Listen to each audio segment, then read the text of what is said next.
How does we remember you, Carrie? Rachel said. We are so happy to see you, Kirsty added with a smile. And I am thrilled to see you, declared Carrie, zooming over to them. Girls, girls, I desperately need my one back. The polar ice caps are melting, and I have to try to keep that from happening. Do you have any idea where you want us? Asked Rachel. Carrie nodded. Oh yes, she replied, but it is far away from here, in the South Pole, with the goblins, she frowned. You know that my magic is limited without my wand because I am still a fairy in training, so I will have to use what little magic I have to get there. Can we still come with you? Kirsty asked hopefully. Rachel nodded. We want to help. Rachel sighed with relief. I was hoping you would. Let's go, girls, she cried. There is no time to lose. Carrie fluttered above Rachel and Kirsty, waving her wand. A shower of magic fairy dust floated down around the girls. As it did, the frosty garden began to shimmer and sparkle even more brightly in the sunshine. Rachel and Kirsty were so dazzled they had to close their eyes. The next moment they felt themselves being whisked off their feet, and then they were flying through air. We have arrived, girls, Carrie said joyfully. I have made sure you are going to be nice and cozy here in my pole, but beautiful South Pole. The dolls eagerly opened their eyes. Carrie had turned them into fairies with her magic, and they were hovering high up in the air. They were now wearing fluffy white earmuffs, mittens, furry boots, and a shimmering silver parkas, and there were glittering fairy wings on their shoulders. Freezing cold air swirled around Rachel and Kirsty as they looked down at the landscape below them. The girls were utterly amazed by what they saw. They were floating above vast icy plains that stretched in every direction. As far as the eyes could see, the plains were bordered by an enormous ocean. The greenish blue water was covered with huge towering icebergs and thick flat sheets of ice that moved slowly across the surface. In the distance, the girls could see snow-covered mountains, their peaks glistening in the pale light of the sun. This is so beautiful, Kirsty gasped, but there are hardly any plants or trees. That is because the ice never really melts very much, even in the summer. Carrie explained. At certain times of the year, the whole ocean freezes over. Suddenly, a seal popped his sleek head out of the icy water, and he stared curiously at Carrie and the girls with shiny dark eyes. Then, with one swift flick of his tail, he disappeared again. Will we see any polar bears? Rachel asked, looking around eagerly. Carrie laughed.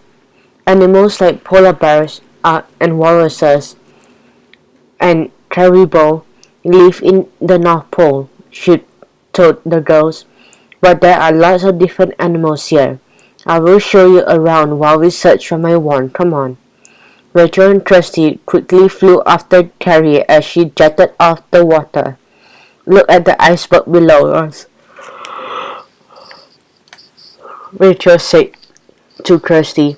They are the most amazing shapes, and so big, Kirsty added. They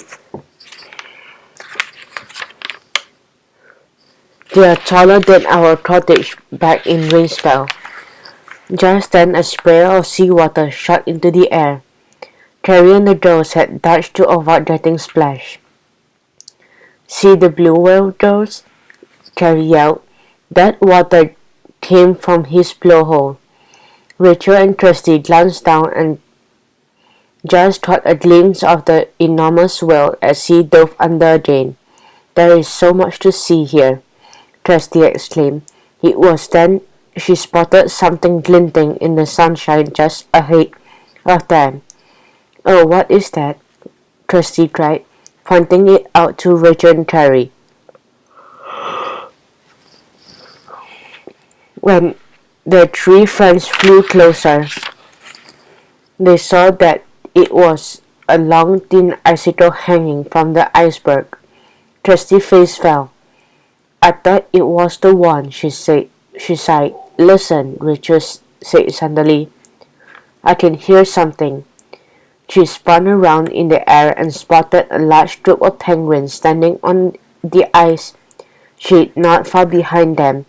The penguins were squawking and seemed very annoyed. Let's go and check it out, Carrie suggested. They flew towards the penguins, but as they got closer, Kirsty gasped. Goblins, she cried. 3 goblins were standing on the sheet of ice surrounded by penguins. They were all arguing loudly. I wonder what they are fighting about, Carrie said, puzzled. But Kirsty had already spotted something. See the big penguin at the front? Kirsty pointed out, breathless with excitement.